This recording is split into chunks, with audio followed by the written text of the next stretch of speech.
میرے محترم اور معزز پیارے بھائیوں، پیارے دوستوں، پیارے بزرگوں،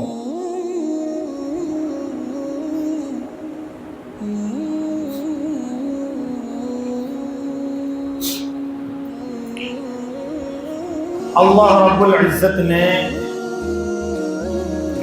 ہم سب کو انسان بنایا، اور انسان بھی اللہ کی تمام مخلوق میں اعلیٰ ترین مخلوق ہے۔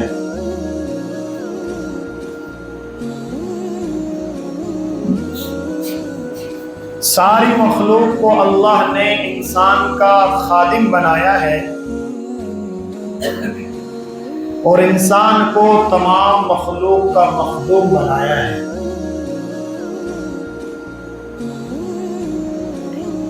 اور پوری انسان کو اللہ رب العزت نے عابد بنایا ہے، اور پوری انسانیت کا معبود اللہ ہے۔ بات ذرا غور سے سننا اور سمجھنا۔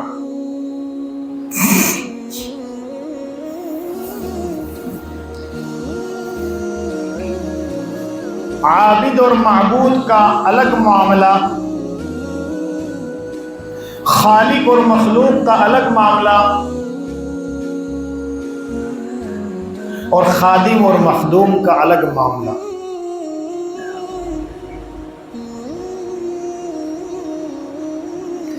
اللہ رب العزت نے ہمیں 5 بنیادیں عطا فرمائی ہیں۔ کتنی بنیادیں؟ بولو، 5 بنیادیں ہمیں عطا فرمائی کہ ان 5 میں سے اگر ایک بھی چھوٹ جائے یا ایک کا بھی انکار کر دے، وہ دائرہ اسلام سے خارج ہو جاتا ہے۔ وہ 5 کیا ہے؟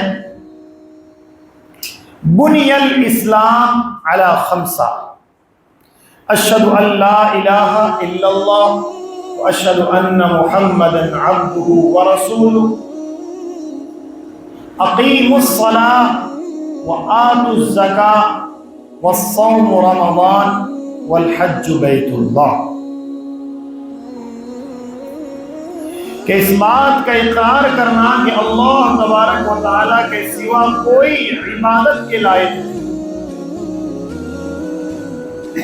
اور حضرت محمد مصطفیٰ صلی اللہ علیہ وسلم اللہ کے رسول اور اس کے سچے بندے ہیں۔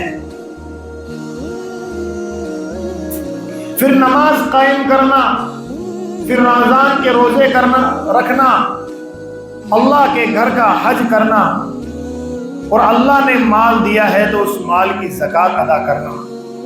یہ بنیاد ہے 5۔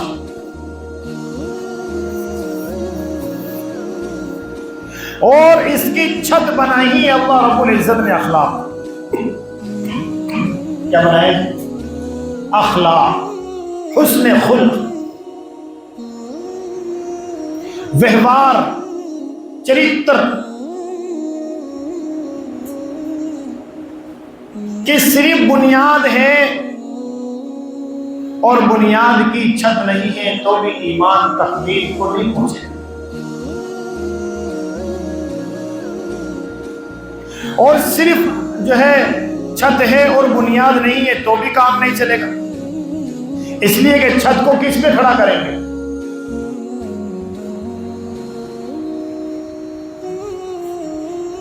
چھت کو کھڑا کرنے، چھت کو بچھانے کے لیے، چھت کو کھڑا کرنے کے لیے اس کے نیچے استمبھ ہونا ضروری ہے، ستون کا ہونا ضروری ہے، اور بنیاد کا ہونا ضروری ہے، اور بنیاد ڈالنے کے بعد استمبھ کھڑا کر دیا، ستون کھڑے کر دیے، اس پر چھت کا بھی ڈالنا ضروری ہوتا ہے۔ جب تک چھت نہیں ڈلے گی عمارت مکمل نہیں ہوگی۔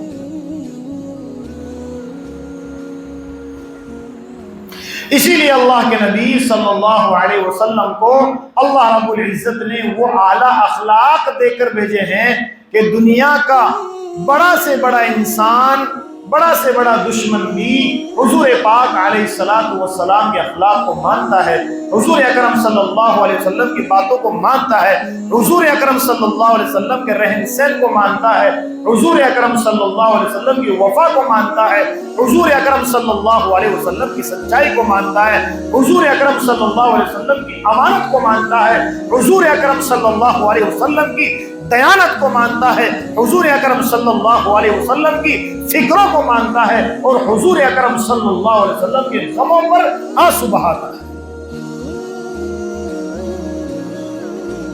بڑے سے بڑے اسلام کے دشمنوں نے حضور اکرم صلی اللہ علیہ وسلم کے اخلاق پر کتابیں لکھی اور اس بات کو ثابت کر دیا ہے اور لکھ دیا ہے کہ دنیا میں سب سے اعلیٰ ترین اگر کوئی مانو ہے تو وہ حضرت محمد مصطفیٰ صلی اللہ علیہ وسلم۔ آپ کے اخلاق سے بڑھ کر دنیا میں اور کوئی اخلاق لے کر ہی نہیں آیا، آپ سے بڑھ کر کوئی راستہ لے کر نہیں آیا، آپ جو ہے آپ کے طریقے کے بڑھ کر کوئی طریقہ ہے ہی نہیں۔ اسی لیے جب حضور اکرم صلی اللہ علیہ وسلم آپ مکہ میں تشریف لائے اور آپ کو نبوت ملی گئی، اور نبوت ملنے سے پہلے پورا مکہ آپ کو امین اور صدیق کہہ کر پکارتا تھا کہ آپ امانت دار ہیں، آپ سچ بولنے والے صدیق ہیں۔ اس لیے جو شریف قسم کے لوگ تھے، اچھے لوگ تھے، بھلے لوگ تھے، ماننے والے لوگ تھے، ان کا حضور اکرم صلی اللہ علیہ وسلم کی باتوں پر ایمان لانا آسان ہو گیا، آپ کی زندگی کو دیکھ کے، آپ کے طریقے کو دیکھ کے، آپ کے چلنے پھرنے کو دیکھ کے، آپ کے اٹھنے بیٹھنے کو دیکھ کے۔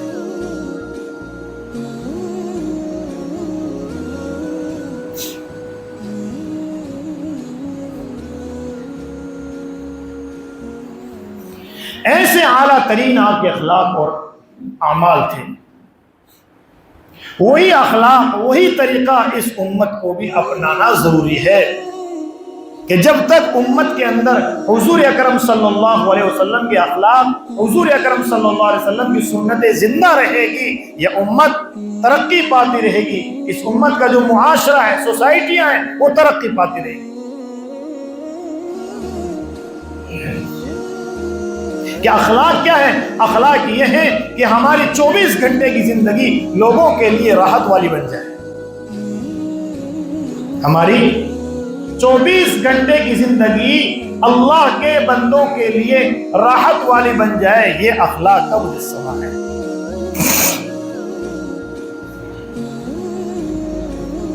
یہ جامع بات ہے کہ ہماری زبان سے کسی کو تکلیف نہ پہنچے۔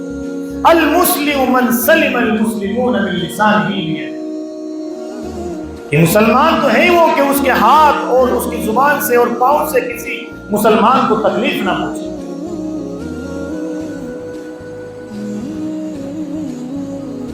آج ہمارا حال یہ ہے کہ ہم بازاروں میں جاتے ہی اسی لیے ہے کہ ایک دوسرے کے دل کو چیر کر آئیں، ہم بازار میں جاتے اسی لیے ہے کہ ایک دوسرے پر بہتان لگا کر آئیں، ہم بازار میں جاتے ہی اسی لیے ہیں، ہم دکانوں میں اس لیے جاتے ہیں کہ لوگوں کی عزتوں کو اچھال کر آئیں کہ صاحب 2-3 لوگ بیٹھ گئے، ایک ہی بات چھیڑ لی، اب اس کی عزت کو پامال کر دیا، اس کے خاندان تک پہنچ گیا، اس کی پیڑھیوں تک پہنچ گیا۔ فرمایا یہ بہت گندی چیز ہے۔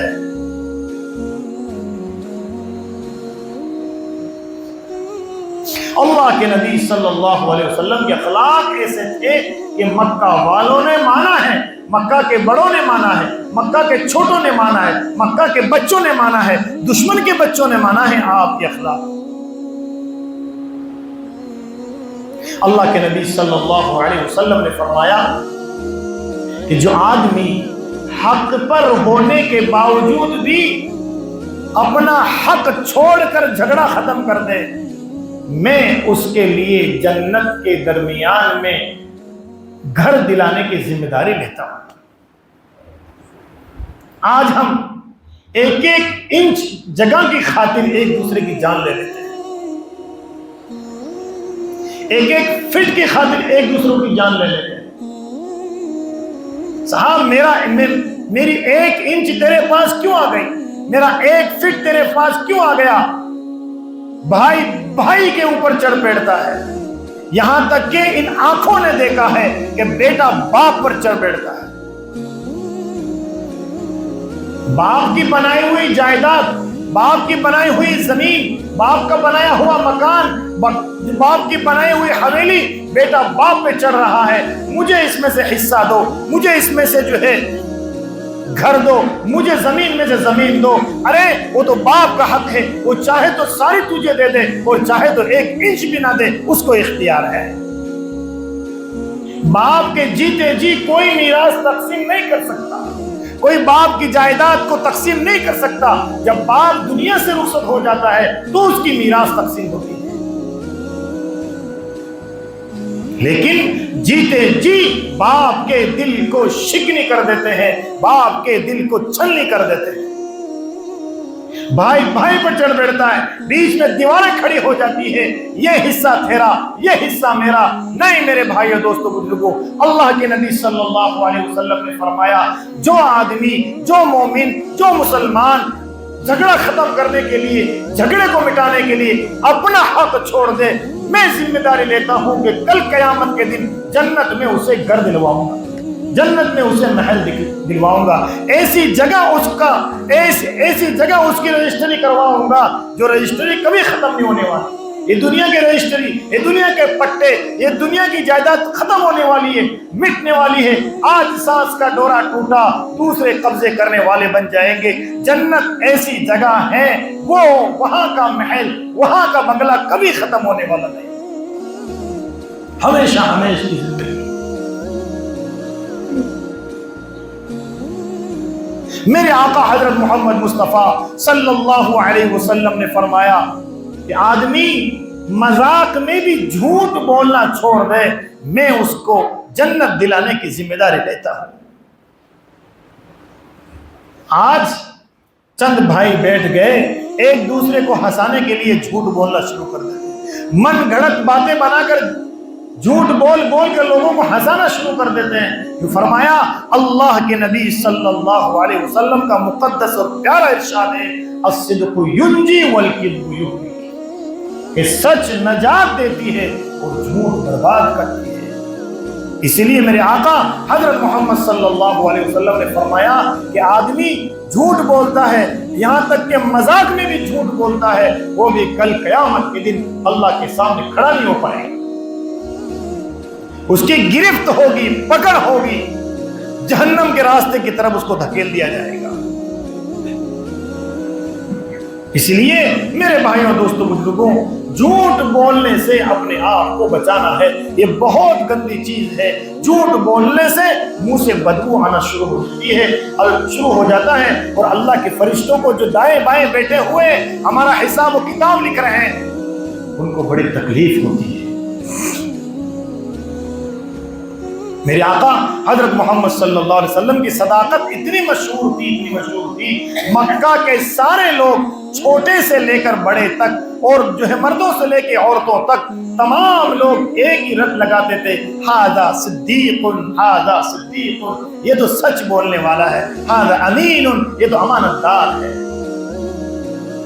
ہم اسی نبی کے نام لیوا ہیں، اسی نبی کے ہم امتی ہیں. ہمیں بھی حضور اکرم صلی اللہ علیہ وسلم والے اخلاق اپنانا چاہیے، اپنے پڑوسیوں کا خیال کرنا چاہیے، اپنے آجو باجو والوں کا خیال کرنا چاہیے کہ میری وجہ سے میرا پڑوسی پریشان نہ ہو، میری وجہ سے میرا پڑوسی دکھ میں نہ پڑے. اتنے سارے حقوق بیان فرمائے پڑوسیوں کے، یہاں تک کہ فرما دیا کہ اپنی دیوار سے اپنے جو ہے پڑوسی کو تکلیف ہوتی ہے تو اپنی دیوار بھی اونچی نہ کرو. یہاں تک کتابوں میں علماء نے احادیث مقدسہ کی روشنی میں لکھ دیا ہے. اگر جو ہے سامنے والا پڑوسی اس کو ناگواری گزرتا ہے، اگر باجو والے پڑوسی کو ناگواری گزرتی ہے اور ہم اس کو محسوس کر لیتے ہیں، ہم اس کو بھاپ لیتے ہیں، تو بہتر یہ ہے، اخلاقی فریضہ یہ ہے کہ اپنے گھر کی دیوار اپنے پڑوسی سے اونچی نہ کرے. کہیں ایسا نہ ہو کہ اپنی دیوار اونچی کرنے سے اپنے پڑوسی کی ہوا بند ہو جائے. اتنا بڑا مقام عطا فرمایا میرے بھائی. آج ہم راستے بند کر دیتے ہیں, گلیاں بند کر دیتے ہیں. ایک پتھر یہاں رکھا, چند دنوں تک یہ پتھر یہاں پڑا رہا, پھر یہاں دیوار بن گئی, پھر اس پتھر کو آگے کسکا دیا, پھر چند دن تک یہ پتھر یہاں پڑا رہا, پھر دیوار بن گئی. ایسے کرتے کرتے کرتے کرتے ایسا معلوم ہوتا ہے کہ مکان یہاں تھا اور آدھے راستے پر قبضہ کر کے راستے کو بند کر دیا. کل قیامت کے دن زبردست اس کی پکڑ ہوگی کہ فرمایا 40 فٹ کا راستہ تھا, دونوں طرف سے قبضے ہوتے ہوتے تھوڑا اس پڑوسی نے قبضہ کیا, تھوڑا اس پڑوسی نے قبضہ کیا, چلتے چلتے فرمایا کہ یہ 6 فٹ کی ایک گلی بن گئی. راستہ کسی ایک کی جاگیر نہیں ہے, اللہ کے تمام بندوں کی جاگیر ہے. کل قیامت کے دن اس کی بھی پکڑ ہوگی. پائی پائی کا حساب ہوگا میرے بھائی دوستوں قیامت کے دن. ہر چیز کی ایک خوبصورتی ہوتی ہے. ہم ہمارے مکان کو خوبصورت کرنا چاہیں تو بہترین سے بہترین اس میں ٹائلز لگائیں گے, اچھی سے اچھی اس میں لائٹ لگائیں گے, اچھے پنکھے لگائیں گے, اچھا رنگ روشن کریں گے, تب جا کے ہمارا مکان خوبصورت ہوگا. اچھے دروازے لگائیں گے تب جا کے ہمارا مکان خوبصورت ہوگا. ہم یہ چاہیں کہ ہمارا بدن خوبصورت لگے, ہمارا جسم خوبصورت لگے, ہم اچھے سے اچھا لباس پہنے, اچھی سے اچھی ٹوپی پہنے, اچھے سے اچھا عمامہ باندھے, اچھی سے اچھی چپل پہنے, اچھی سے اچھی خوشبو لگائے تاکہ ہم لوگوں کے درمیان اچھے لگنے لگے. لوگ ہمیں دیکھیں, واہ یار کتنا مالدار شخص ہے, یہ اتنا روپیوں والا شخص ہے, یہ کتنا اچھا لگے. لوگوں کے سامنے میں اچھا لگوں. رب کعبہ کی قسم, انسان اگر خوبصورت بننا چاہتا ہے, مومن اگر اچھا بننا چاہتا ہے, رب کعبہ کی قسم جب تک وہ اپنی زندگی میں حضور پاک علیہ الصلوۃ والسلام کے بتایا ہوا مبارک طریقہ اور حضور اکرم صلی اللہ علیہ وسلم کے مبارک اخلاق اپنی زندگی میں نہیں اتارے گا, وہ کتنے چاہے کپڑے پہن لے, وہ کتنے چاہے بنگلے بنا لے, وہ کتنی چاہے نمازیں پڑھ لے, وہ کتنے چاہے روزے رکھ لے, وہ کتنے چاہے عمرے کر لے, وہ کتنے چاہے حج کر لے, اس کی زندگی خوبصورت نہیں بن سکتی جب تک کہ حضور پاک علیہ الصلوۃ والسلام کے اخلاق اس کی زندگی میں نہ اتر جائے. ہاں بالکل صاف و ستھری بات ہے. اخلاق اچھے بناؤ میرے بھائیوں, ہماری سوسائٹیاں اچھی بن جائے گی, ہماری گلیوں سے خوشبو آنے لگے گی, ہمارے محلوں سے خوشبو آنے لگے گی, ہماری در و دیوار سے محبت کی ہوا آنے لگے گی, ہمارے گھروں سے محبت کی خوشبو آنے لگے گی اگر ہمارے اخلاق حضرت محمد مصطفیٰ صلی اللہ علیہ وسلم والے اخلاق بن گئے. آج دیکھتے ہیں پڑوسی سے لڑا ہوا ہے, سامنے والا سامنے والے سے لڑا ہوا, بازو والے سے لڑا ہوا ہے, بھائی سے لڑا ہوا ہے, باپ بیٹے سے لڑا ہوا ہے. وجہ کیا ہے میرے بھائیوں دوستوں بزرگوں؟ وجہ یہ ہے کہ ہم نے آج ہماری زندگی سے تاجدار دو جہاں رحمت دو عالم سید الانبیاء والبشر حضرت محمد مصطفیٰ صلی اللہ علیہ وسلم کی زندگی کو رخصت کر دیا. ورنہ مومن تو بہت اعلیٰ ہوتا ہے, مسلمان تو بہت اعلیٰ ہوتا ہے. مسلمان تو ہے ہی وہ کہ جس کی زندگی میں حضور کا طریقہ ہو. ماں کے پیٹ سے لے کے اور قبر کے گڑھے تک 24 گھنٹے کی زندگی میں میرے آقا صلی اللہ علیہ وسلم کا طریقہ اگر ہماری زندگی میں آ جائے گا, رب کعبہ کی قسم ہم دنیا میں بھی کامیاب ہو جائیں گے اور آخرت میں بھی کامیاب ہوں گے. اور دنیا کا ہر شخص ہمارا استقبال کرے گا, دنیا کا ہر فرد ہمیں گلے لگائے گا, دنیا کا ہر شخص جس دھرم سے تعلق رکھنے والا ہو, چاہے سکھ ہو, چاہے جو عیسائی ہو, چاہے سناتن دھرم والا ہو, چاہے شاشوتم دھرم والا ہو, وہ سب کے سب ہمیں گلے لگائیں گے. کیا وجہ ہے؟ حضرت خواجہ معین الدین چشتی اجمیری رحمت اللہ علیہ اس پورے بر صغیر کے اندر اللہ کے کلمے کو عام کر دیا. کوئی تلوار اٹھائی آپ نے, کوئی چھری اٹھائی آپ نے کوئی بم پھینکا کہ جس بم کی خوف سے, جس تلوار کی خوف سے, جس تیر اور تیر کے خوف سے سارے کے سارے اسلام میں داخل ہو گئے. نہیں, میرے آقا حضرت خواجہ معین الدین چشتی اجمیری رحمت اللہ علیہ نے لوگوں کے سامنے وہ طریقہ پیش کیا, وہ رہن سہن پیش کیے, وہ سارا اخلاق پیش کیا جو حضور اکرم صلی اللہ علیہ وسلم والے اخلاق تھے. تو اپنے بیگانے بھی آپ کی زندگی کو دیکھ کر لا الہ الا اللہ محمد رسول اللہ پڑھ کر جہنم سے ہٹ کر جنت میں جانے والے بن گئے۔ اس لیے میرے بھائیوں، حضور کے اخلاق پڑھو، حضور کا طریقہ پڑھو اور لوگوں کو راحت پہنچاؤ۔